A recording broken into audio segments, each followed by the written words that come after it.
ಓಂ ಯಸ್ಮಿನ್ ಸರ್ವಾಣಿ ಕರ್ಮಾಣಿ ಸನ್ಯಸ್ಯಾಧ್ಯಾತ್ಮಚೇತಸಾ ನಿರಾಶೀರ್ನಿರ್ಮಮೋ ಜಾತಿ ಪರಂಜಗತಿ ಸೋಚ್ಯುತಃ.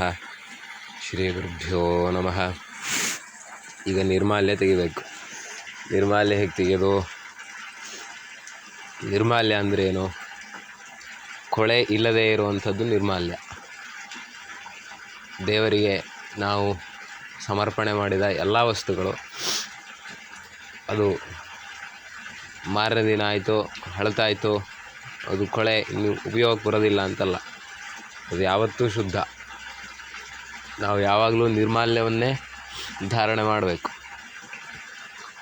ಚೆನ್ನಾಗಿದೆ ಹೂವು ದೇವರಿಗೆ ಏರಿಸಿರೋದು, ಅದನ್ನು ಮಾತ್ರ ತಗೊಳ್ಳೋದಲ್ಲ. ದೇವರಿಗೆ ಏರಿಸಿರೋ ಹೂವು, ತುಳಸಿ, ಅದು ಏನೇ ಆಗಿದ್ದರೂ ಅದು ಪ್ರಸಾದ, ಅದು ಯಾವತ್ತೂ ಶುದ್ಧ. ಅದಕ್ಕೆ ನಿರ್ಮಾಲ್ಯ ಅಂತ ಹೆಸರು. ಸರಿ, ಈ ನಿರ್ಮಾಲ್ಯವನ್ನು ತೆಗಿಬೇಕಲ್ಲ. ತೆಗೆದೆ ಮಾರನೇ ದಿನದ ಪೂಜೆ ಮಾಡೋಕ್ಕೆ ಬರೋದಿಲ್ಲ. ನಿರ್ಮಾಲ್ಯ ಹೇಗೆ ತೆಗಿಬೇಕು? ತೋರು ಬೆರಳು ಮತ್ತು ಹೆಬ್ಬೆರಳು ಇವೆರಡನ್ನು ಜೋಡಿಸಿದಾಗ ಜ್ಞಾನ ಮುದ್ರೆ ಅಂತ ಆಗುತ್ತೆ. ಉಳಿದ ಎರಡು ಬೆರಳನ್ನು ಸಮ, ತೋರು ಬೆರಳು ಹೆಬ್ಬೆರಳು ಕೂಡಿಸಿ ಹಿಡ್ಕೊಂಡ್ರೆ ಜ್ಞಾನ ಮುದ್ರೆ. ಈ ಜ್ಞಾನ ಮುದ್ರೆಯಿಂದ ದೇವರ ಮೇಲಿರುವ ನಿರ್ಮಾಲ್ಯವನ್ನು ತೆಗಿಬೇಕು. ಪೀಠದಲ್ಲಿರೋ ಅಷ್ಟು ಹೂವನ್ನು ಇದೇ ರೀತಿ ತೆಗಿಯೋಕ್ಕೆ ಕಷ್ಟ ಆಗ್ಬೋದು. ಆದರೆ ಅಟ್ಲೀಸ್ಟ್ ವಿಗ್ರಹದ ಮೇಲೆ, ವಿಗ್ರಹಕ್ಕೆ ಅಂಟ್ಕೊಂಡಿರುವಂಥ ಹೂವನ್ನು ತೆಗಿಬೋದು. ಮತ್ತು ಉಳಿದಿದ್ದಕ್ಕೆ ಬೇರೆ ಬೆರಳುಗಳನ್ನು, ಎಲ್ಲ ಬೆರಳುಗಳನ್ನು ಒಟ್ಟು ಮಾಡಿ ತೆಗಿಬೋದು. ಆಮೇಲೆ ನಿರ್ಮಾಲ್ಯ ತೆಗಿಬೇಕಾದ್ರೆ ದೇವರ ನಿರ್ಮಾಲ್ಯ ಸಪ್ರೇಟು, ದೇವತೆಗಳ ನಿರ್ಮಾಲ್ಯ ಸಪ್ರೇಟ್ ತೆಗಿಬೇಕು. ಬೇರೆ ಬೇರೆ ಪಾತ್ರೆಯಲ್ಲಿ ತೆಗಿಬೇಕು. ಎರಡು ನಿರ್ಮಾಲ್ಯಗಳನ್ನು ಮಿಕ್ಸ್ ಮಾಡಬಾರ್ದು. ಆಮೇಲೆ ನಿರ್ಮಾಲ್ಯವನ್ನು ಪೂಜೆ ಆಗೋವರೆಗೆ ಅದನ್ನು ವಿಸರ್ಜನೆ ಮಾಡಬಾರ್ದು. ಅದನ್ನು ಹಾಗೆ ಇಟ್ಟಿರಬೇಕು. ಪೂಜೆ ಎಲ್ಲ ಆದಮೇಲೆ ಅದನ್ನು ಬೇಕಿದ್ರೆ ಹೊರಗಿಡ್ಬೋದು. ಆಮೇಲೆ ನಿರ್ಮಾಲ್ಯ ಮಾಡುವಾಗ ದೇವರ ಸ್ಮರಣೆ ಮಾಡ್ತಾ ತೆಗಿಬೇಕು. ಅದಕ್ಕೆ ಮಂಗಳಾಷ್ಟಕ ಸೂಟೇಬಲ್. ಅದನ್ನೇ ಹೇಳಬೇಕಂತಿಲ್ಲ, ಒಟ್ಟಾರೆ ದೇವದ ಚಿಂತನೆ ಆಗಬೇಕು. ಯಾವ ಸ್ತುತಿ ಬೇಕಿದ್ರೂ ಹೇಳ್ಬೋದು. ಮಂಗಳಾಷ್ಟಕ ಒಂದು ಆ ಸಂದರ್ಭಕ್ಕೆ ಚೆಂದ ಆಗುತ್ತೆ. ಏನು ಮಂಗಳಾಷ್ಟಕ? ಅಷ್ಟಕ ಅಂದರೆ 8 ಸ್ಟ್ಯಾನ್ಸ ಇರುವಂಥ ಪದ್ಯವನ್ನು ಅಷ್ಟಕ ಅಂತ ಹೇಳೋದು. ಮಂಗಳ ಅಂದರೆ ಒಳಿತು, ಶುಭ ಅನ್ನುವಂಥ ಅರ್ಥ. ಮಂಗಳಾಷ್ಟಕ ಅಂದರೆ ನಮಗೆ ಒಳ್ಳೆಯದು ಮಾಡಲಿ ದೇವರುಗಳು, ದೇವತೆಗಳು ಅನ್ನುವಂಥ ಒಂದು ಸ್ತೋತ್ರ. ಅದರಲ್ಲಿ ಮೊದಲನೇ ಸ್ಟ್ಯಾನ್ಸದಲ್ಲಿ ಲಕ್ಷ್ಮೀರ್ಯಸ್ಯ ಪರಿಗ್ರಹ ಕಮಲಭೂಹು, ದೇವರು ಮತ್ತು ದೇವರ ಪರಿವಾರ, ಇಮಿಡಿಯೇಟ್ ಪರಿವಾರ ಯಾರೆಲ್ಲ? ಭಗವಂತ, ಲಕ್ಷ್ಮೀ, ಬ್ರಹ್ಮದೇವರು, ಶೇಷದೇವರು, ವಾಯುದೇವರು. ಈ ದೇವರ ಪರಿವಾರ ಏನುಂಟು, ಇಡೀ 3 ಲೋಕವನ್ನು, ಸತ್ರೈಲೋಕ್ಯ ಕುಟುಂಬ ಪಾಲನ ಪರಹ ಕುರ್ಯಾತ್ ಧರಿರ್ ಮಂಗಲಂ. 3 ಲೋಕಗಳನ್ನು, ಭೂಹು ಭುವಃ ಸ್ವಹಃ ಭೂರ್ಭುವ ಸ್ವಃ, ಭೂಲೋಕ, ಅಂತರಿಕ್ಷ ಲೋಕ, ಜೀವಲೋಕ, 3 ಲೋಕ. ಆ 3 ಲೋಕಗಳನ್ನು ಪಾಲನೆ ಮಾಡ್ತಿರುವಂತಹ ಆ ಭಗವಂತನ ಪರಿವಾರ ಏನುಂಟು ಅವರೆಲ್ಲ ಕುರ್ಯಾತ್ ಧರಿರ್ ಮಂಗಲಂ, ಈ ಭೂಮಿಯಲ್ಲಿ ನಮಗೆ ಒಳ್ಳೆಯದನ್ನುಂಟು ಮಾಡಲಿ ಅಂತ ಮೊದಲನೇ ಸ್ಟ್ಯಾನ್ಸದ ತಾತ್ಪರ್ಯ. ಮತ್ತು ಎರಡನೇ ಸ್ಟ್ಯಾನ್ಸದಲ್ಲಿ ಎಲ್ಲ ದೇವತಾಗಣಗಳು, ಬ್ರಹ್ಮ, ವಾಯು, ಗಿರೀಶ, ಶೇಷ, ಗರುಡ, ದೇವೇಂದ್ರ, ಕಾಮೌ ಗುರು, ಚಂದ್ರಾರ್ಕೌ, ವರುಣಾನಲೌ, ಮನುಯಮೌ, ವಿತ್ತೇಶ, ವಿಘ್ನೇಶ್ವರೌ, ನಾಸತ್ಯೌ ನಿರತಿರ್ಮರುದ್ಗಣಯುತಾಃ ಪರ್ಜನ್ಯ ಮಿತ್ರಾದಯಃ ಸಸ್ತ್ರೀಕಾಃ ಸುರಪುಂಗವಾಃ ಪ್ರತಿದಿನಂ ಕುರ್ವಂತು ಮಂಗಲಂ. ಪ್ರತಿದಿನ ನಮಗೆ ಯಾರೆಲ್ಲ ಒಳ್ಳೇದು ಮಾಡಬೇಕು?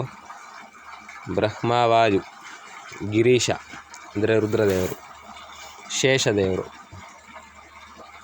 ಗರುಡ, ಈ ರೀತಿ ಎಲ್ಲ ದೇವತಾಗಣಗಳು, ಇಂದ್ರಾದಿ ಎಲ್ಲ ದೇವತೆಗಳು, ಚಂದ್ರಾರ್ಕವು, ಚಂದ್ರ ಮತ್ತು ಅರ್ಕ ಅಂದರೆ ಸೂರ್ಯ, ನಾಸತ್ಯವು ಅಂದರೆ ಅಶ್ವಿನಿ ದೇವತೆಗಳು. ಹೀಗೆ ಎಲ್ಲ ದೇವತಾಗಣಗಳು, ಎಷ್ಟೆಲ್ಲ ದೇವತೆಗಳಿದ್ದಾರೋ ಅವರೆಲ್ಲ ದೇವತೆಗಳು ಪ್ರತಿದಿನ ನಮಗೆ ಶುಭವನ್ನು ಉಂಟು ಮಾಡಲಿ. ಆಯಿತಾ? ಈಗ ಮೂರನೇ ಪ್ಯಾರದಲ್ಲಿ ಏನು?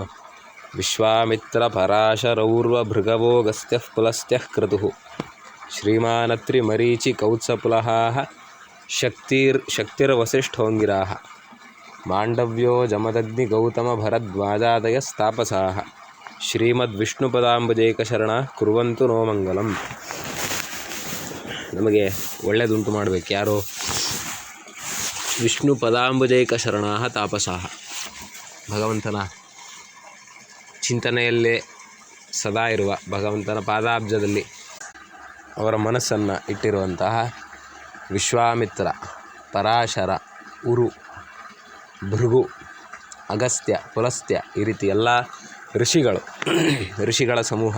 ಯಾರೆಲ್ಲ ಈ ದೇಶದಲ್ಲಿ ಬಂದಂಥ ಋಷಿಗಳಿದ್ದಾರೆ, ಋಷಿಗಳು ಅಂದರೆ ಜ್ಞಾನಿಗಳು, ಯಾರೆಲ್ಲ ವಿಶೇಷವಾದ ಜ್ಞಾನವನ್ನು ಹೊಂದಿರ್ತಾರೆ, ಈ ಸಂಸಾರದ ಜ್ಞಾನವನ್ನು ಬಿಟ್ಟು ಈ ಸಂಸಾರವನ್ನು ಮೀರಿದಂತಹ ಅಪಾರ ಜ್ಞಾನ ರಾಶಿಯನ್ನು ಹೊಂದಿರುವಂತಹ ಋಷಿಗಳು, ಆ ಋಷಿಗಳು ತಾಪಸರು, ಅವರೆಲ್ಲ ತಪಸ್ಸು ಮಾಡುವಂತಹ ಸದ್ಭಕ್ತರು, ಅವರು ನಮಗೆ ಒಳ್ಳೆಯದು ಮಾಡಲಿ. ಆಮೇಲೆ ಮಾಂಧಾತ ನಹುಷೋಂಬರೀಷ ಸಗರೌ ರಾಜ ಪೃಥುರ್ಹೈಹಯಃ ಶ್ರೀಮಾನ್ ಧರ್ಮಸುತೋ ನಲೋ ದಶರಥೋ ರಾಮೋ ಜಜಾತಿರ್ಯದುಃ ಇಕ್ಷ್ವಾಕುಶ್ಚ ವಿಭೀಷಣಶ್ಚ ಭರತಶ್ಚೋತ್ಥಾನಪಾದಧ್ರುವೌ ಇತ್ಯಾದ್ಯ ಭುವಿ ಭೂಭುಜಶ್ಚ ಸತತಂ ಕುರ್ವಂತು ನೋ ಮಂಗಲಂ. ಯಾವಾಗಲೂ ಒಳ್ಳೇದು ಮಾಡ್ತಾ ಇರಬೇಕು. ಯಾರು? ಭೂಭುಜರು, ಈ ಭರತಖಂಡವನ್ನು ಆಳಿದಂತಹ ರಾಜರುಗಳು, ಪ್ರಸಿದ್ಧ ಧರ್ಮಿಷ್ಠ ರಾಜರು, ಈ ದೇಶದಲ್ಲಿ ಸತ್ಯ ಧರ್ಮ ನಿಷ್ಠೆಯಿಂದ ರಾಜ್ಯವನ್ನು ಆಳಿ ಪ್ರಜೆಗಳನ್ನು ಉದ್ಧಾರ ಮಾಡಿದಂತಹ ರಾಜರುಗಳು ಯಾರೆಲ್ಲ? ಅವರು ಮಾಂಧಾತ, ನಹುಷ, ಅಂಬರೀಷ, ಸಗರ, ಪೃಥು ಈ ರೀತಿ ಎಲ್ಲ ರಾಜರುಗಳು ಯಾರೆಲ್ಲ ಬಂದು ಹೋಗಿದ್ದಾರೆ ಅವರೆಲ್ಲ. ಆಮೇಲೆ ಶ್ರೀಮೇರುರ್ ಹಿಮವಾಂಶ್ಚ ಮಂದರಗಿರಿ ಕೈಲಾಸಶೈಲಸ್ತಥಾ ಮಾಹೇಂದ್ರೋ ಮಲಯಶ್ಚ ವಿಂಧ್ಯನಶದೌ ಸಿಂಹಸ್ತಥಾ ರೈವತಃ ಸಹ್ಯಾದ್ರಿರ್ವರಗಂಧಮಾದನಗಿರಿರ್ಮೈನಾಕಗೋಮಂತಕೌ ಇತ್ಯಾದ್ಯ ಭುವಿ ಭೂಧರಾಶ್ಚ ಸತತಂ ಕುರ್ವಂತು ನೋ ಮಂಗಲಂ. ಪರ್ವತಗಳು, ಶ್ರೇಷ್ಠ ಪರ್ವತಗಳು, ಪವಿತ್ರವಾದ ಪರ್ವತಗಳು, ನಮ್ಮ ಭರತಖಂಡದಲ್ಲಿರುವ ಎಲ್ಲ ರೀತಿಯ ಪರ್ವತಗಳು, ಒಂದೊಂದು ಪರ್ವತಕ್ಕೂ ಒಂದೊಂದು ವಿಶೇಷ ಶಕ್ತಿ ಇದೆ. ಅಂತಹ ಎಲ್ಲ ಪರ್ವತಗಳು ಮೇರು, ಹಿಮವಾನ್, ಮಂದರ, ಕೈಲಾಸ, ಮಾಹೇಂದ್ರ, ವಿಂಧ್ಯ, ಸಹ್ಯಾದ್ರಿ ಇತ್ಯಾದಿ ಎಲ್ಲ ಪರ್ವತ ಮತ್ತು ಆ ಪರ್ವತದ ದೇವತೆಗಳು ಯಾರೆಲ್ಲ ಇದ್ದಾರೆ ಅವರೆಲ್ಲ ಒಳ್ಳೆಯದು ಮಾಡಲಿ ಅಂತ.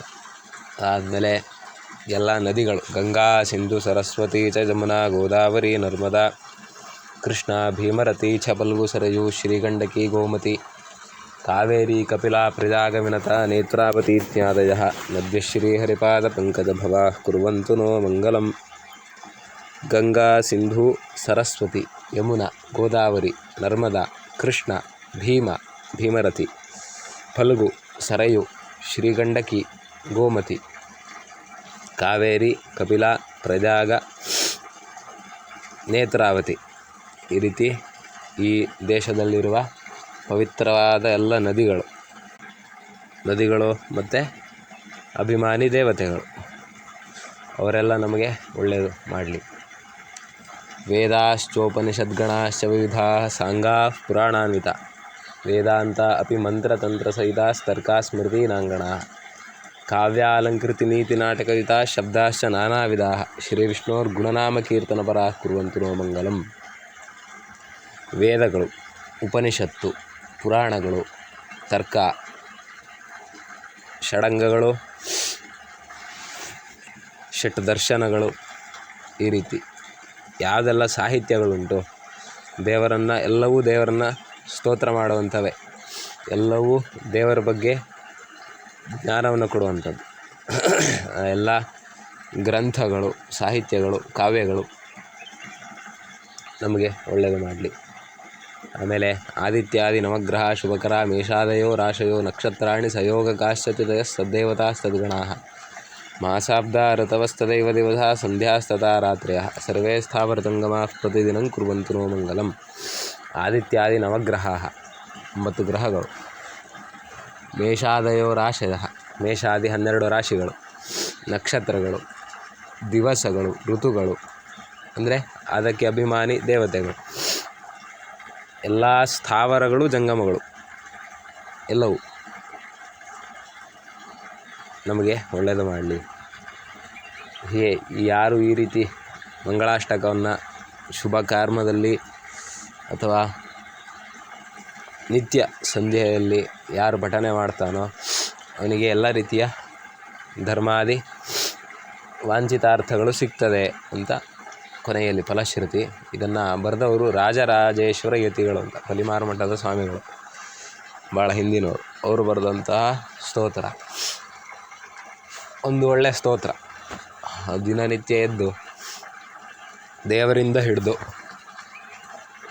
ಎಲ್ಲ ದೇವತೆಗಳು, ಎಲ್ಲ ಋಷಿಗಳು, ಎಲ್ಲ ರಾಜರು, ಎಲ್ಲ ಪರ್ವತಗಳು, ನದಿಗಳು, ಎಲ್ಲ ಸಾಹಿತ್ಯಗಳು, ಎಲ್ಲ ನಮ್ಮಲ್ಲಿ ಇರುವ ಗ್ರಹಗಳು, ದಿವಸಗಳು, ಎಲ್ಲ ರೀತಿಯ ಒಂದು ಸಮಗ್ರ ವಿಶ್ವದ ಒಂದು ಚಿಂತನೆ ಸಿಗುತ್ತೆ ಈ ಸ್ತೋತ್ರದಿಂದ. ಮನಸ್ಸಿಟ್ಟು ಹೇಳಬೇಕಷ್ಟೆ. ಎಲ್ಲ ರೀತಿಯ ದೇವತೆಗಳನ್ನು ಒಂದು ಸಾರಿ ನಮಸ್ಕಾರ ಮಾಡಿದಾಗ ಆಗುತ್ತೆ ಈ ಸ್ತೋತ್ರ ಹೇಳೋದ್ರಿಂದ. ಹಾಗಾಗಿ ಈ ಸ್ತೋತ್ರ ಮಾಡ್ತಾ ನಿರ್ಮಾಲ್ಯ ತೆಗಿಬೋದು. ನಿರ್ಮಾಲ್ಯ ತೆಗೆದಾದಮೇಲೆ ನಿರ್ಮಾಲ್ಯ ಪೂಜೆ. ಆ ನಿರ್ಮಾಲ್ಯ ಪೂಜೆ ಹೇಗೆ ಮಾಡೋದು ಅಂತ ಮುಂದೆ ನೋಡೋಣ. ಹರಿ ಓಂ.